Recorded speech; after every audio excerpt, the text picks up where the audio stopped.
Túto reláciu vám prináša vydavateľstvo CBS. Pomáhame cestovnému ruchu rásť.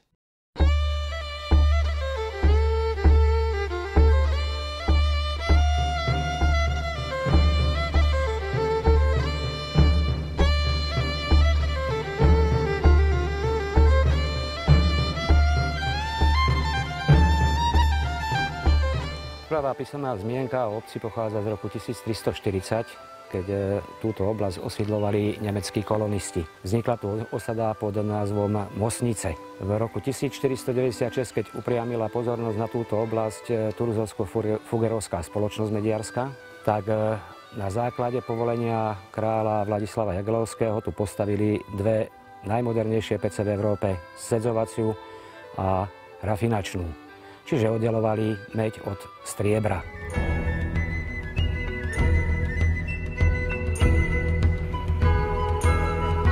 Mám 95 rokov, no celý život som tu bývala, robila, ťažko sme robili, veľmi ťažko predtým. My keď sme zase boli mladí, tak ja som mal 10 rokov a už som musel zase chodiť do hory. Chodil na Sušinu, to sa celé leto chystalo, takže ja som spriadnutý s tými horami, dá sa povedať.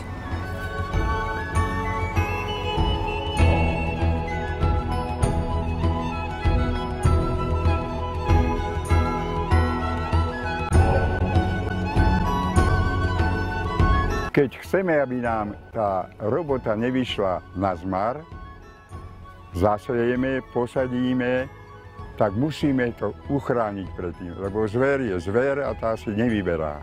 Tak musíme to ochrániť. Tak aj toto je dôkaz toho, že museli sme to oplotiť, bo chodia sem a mohli by sme ráno sa zobudiť a nemali by sme nič tu. Lebo sme museli obrábať si zemiaky, zeleninu, no takto sme si to robili. Prasce sme chovali, kravičku sme mali. No to všetko bolo treba veľa robiť okolo toho. Celé leto, celé rodiny chodili hore na Kyslú, každý tam mal tie svoje lúky, ktoré bola kedy obrábal, kosil. A my ako deti sme tam s rodičmi chodili, to všetko voňalo gulášom, živánkami a tak. Nesedeli sme pred počítačmi, ale sme sa vybláznili v prírode.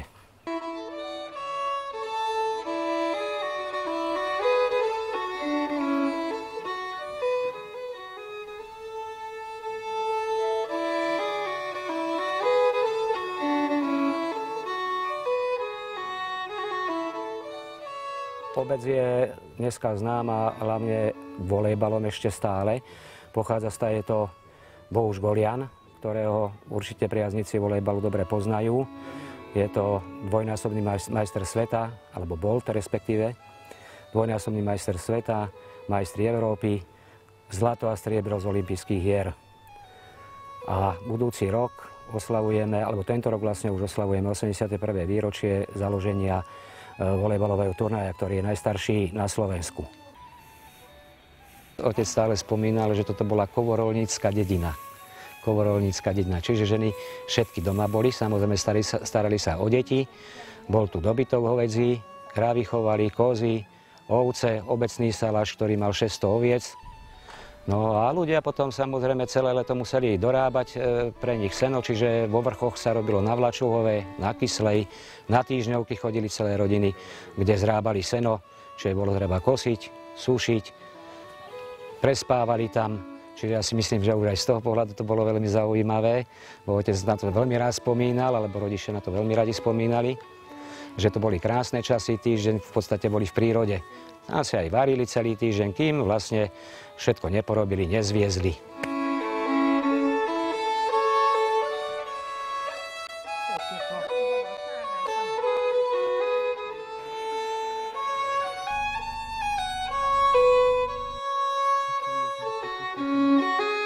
V prvom rade je to, že manželka bola odtiaľto a bývala tu.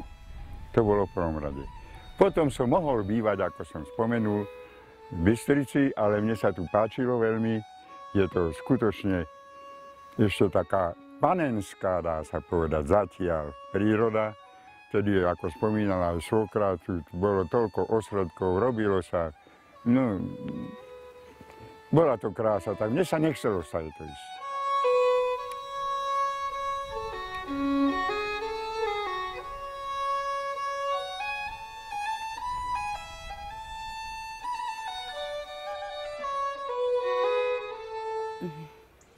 Potom prišla vojna.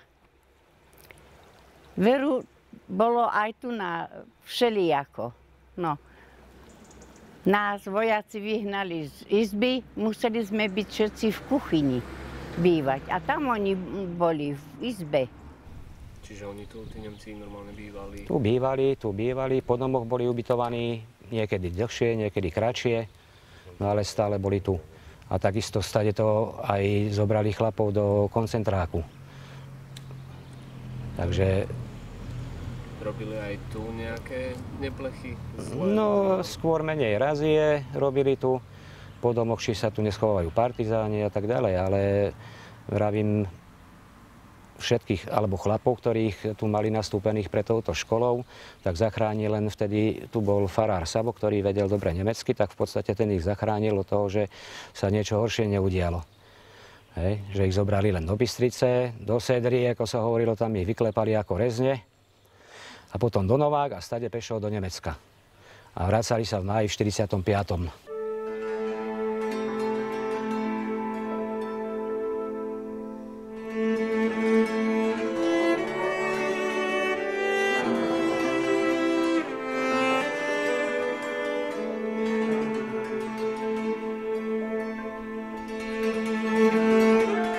A už šušti, už je dobré.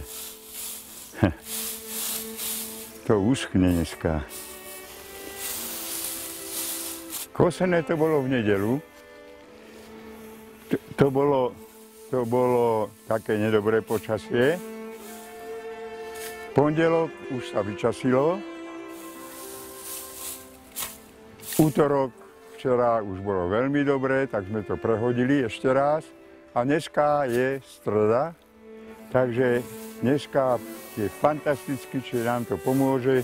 Ešte aj taký vietor a teplý, to je ako fén, takže tento previeva a dneska to už dáme na šop.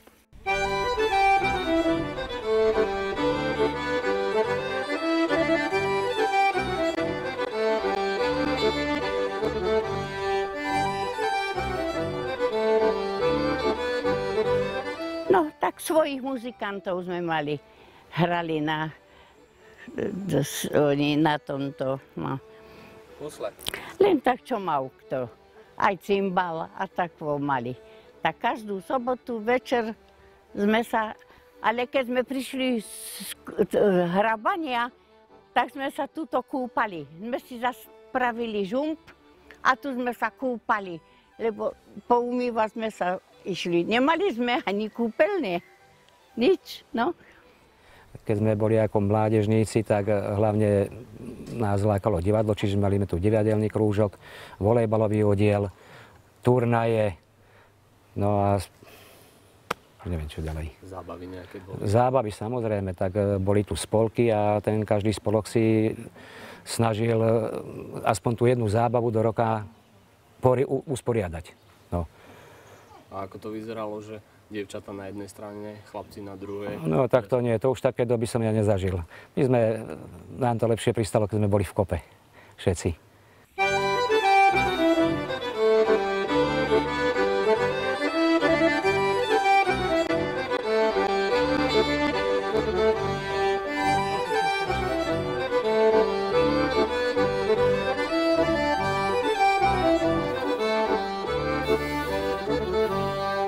Nie je tomu tak dávno, keď to zoberieme dávno, 3 roky. Za kostolom hore, asi 200 metrov, napadla medvedica tunajšieho obyvateľa, ktorý potom si poležal v nemocnici 3 týždne.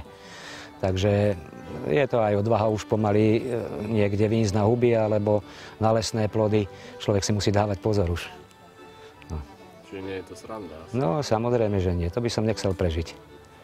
Chodím na huby, odradujú ma, samozrejme, od toho, lebo chodia, dokonca mošteničania tu býva vedľa mňa, a je to bývalý absolvent lesníckej školy a ten sa veľmi rád tára tiež a toho napadla. Medvedica bola s mladými, on si nevšimol, napadla ho a ležala v nemocnici. Bol dosť dochrámaný a chvála Bohu, že to dopadlo tak. Takže je ich veľa, ale ochrana prírody stále chráni. V Tatrách tam bol aj tento vyhlásení, však to viete. A tu chodia len po tých kontajnery, tu také nemáme, že by ich vyberali ako v Tatrách, ale chodia tu po včelínoch.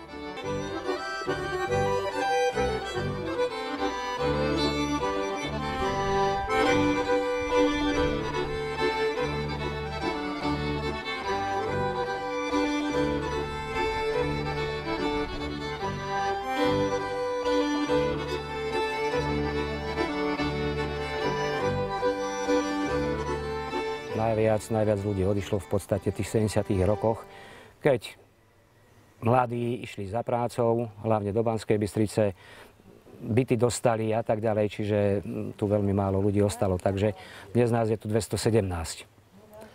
No ale prichádzajú sem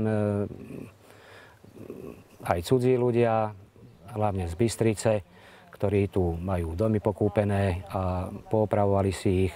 Zrejme sa im tu páči, tak dobre. No a kopu chalupárov samozrejme. No to detstvo bolo úplne iné. Ešte za minulého režimu sa dbalo na tú výchovu, samozrejme, však boli pionieri, malí a zväz mládeže, tak tam bola nejaká tá výchova. No, bohužiaľ teraz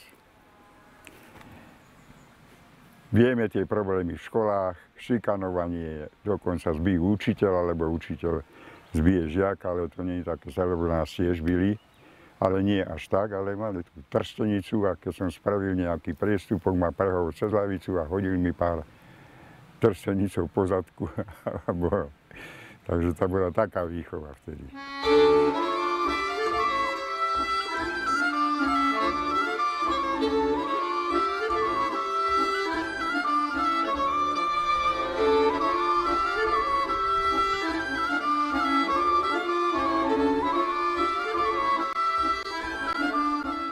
Tak som ostal tu a vydržali sme 40 rokov.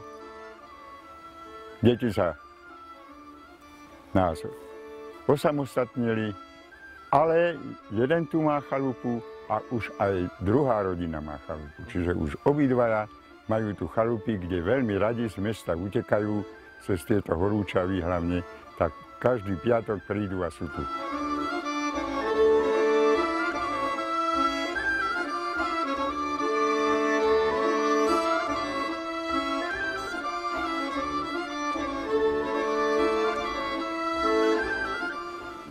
Včera, keď sme to obracali, tak boli živé, išli, utekali a manželka tak kričala, zabij ho, Reku, nie, nezabijem ho. A tak toto nie je jedovaté, to je nič. Nie. A slepuch je tiež chránený, sami vidíte. Áno.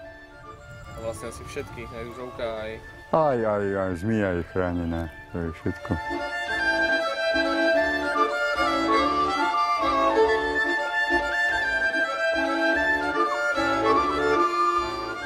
Ponúkali mi byt. No a ak som prišiel sem a videl som to tu, tak som povedal, dohodol som sa s manželkou už, že radšej budeme bývať tu a zveladíme toto. Takže som byt nezobral a bývam tu už tých 40 rokov. Mám tu priateľov, kamarátov, nehádame sa, nebijeme sa a je mi tu dobre.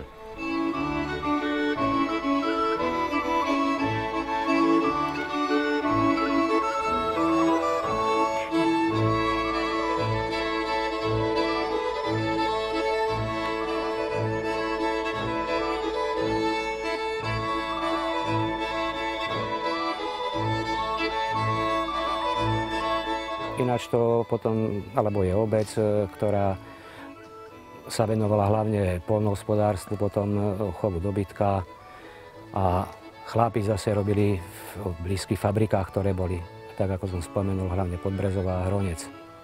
Aj tá staroba je...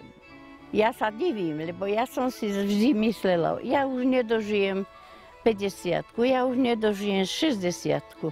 A tie roky len išli, nedali sa zastaviť.